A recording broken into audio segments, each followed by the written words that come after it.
You're listening to Bark and Wag's 15-Minute Vet Talk.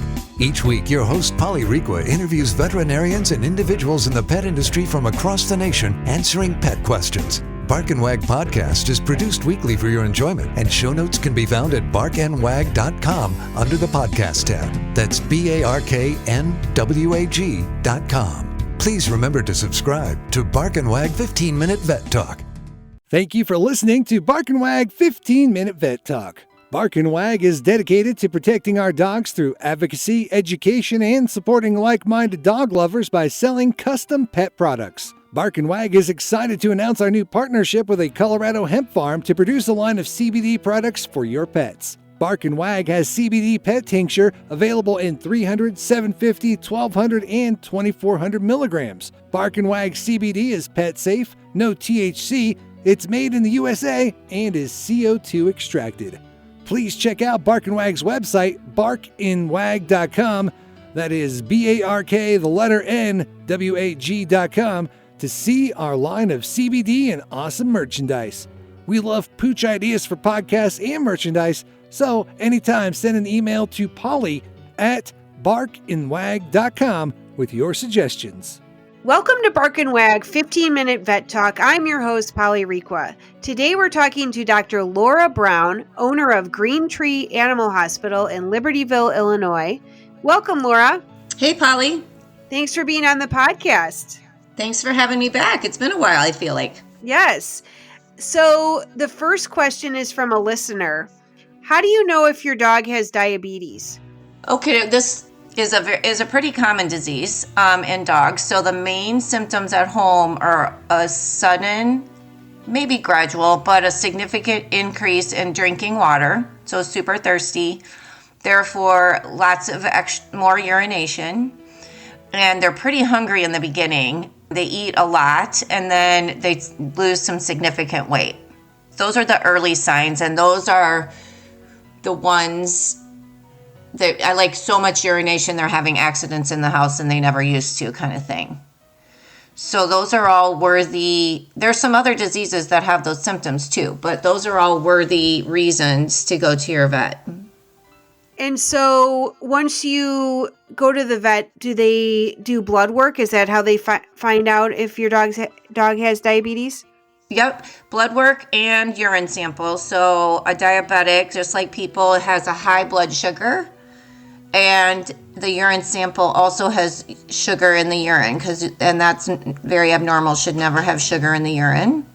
Those are the two biggies, high blood sugar, sugar in the urine.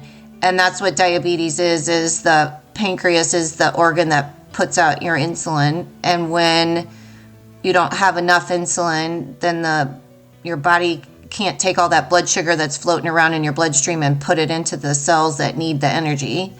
So that's why the symptoms of increased thirst and urination happen, because your blood sugar is too high. And then what type of medicine do they give a dog? Dogs get insulin. Oh, they do? Just okay. like people, yeah. There's a rare case of a dog that might be able to help his diabetes with diet, but not usually alone.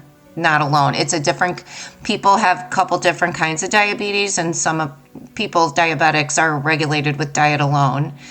But the classic kind of diabetic dog needs insulin shots. Okay. And then they can live a healthy life? They can. It's definitely a process and a commitment, because insulin's required usually twice a day. About the same time every day, a 12-hour interval, so like 8 a.m. and 8 p.m.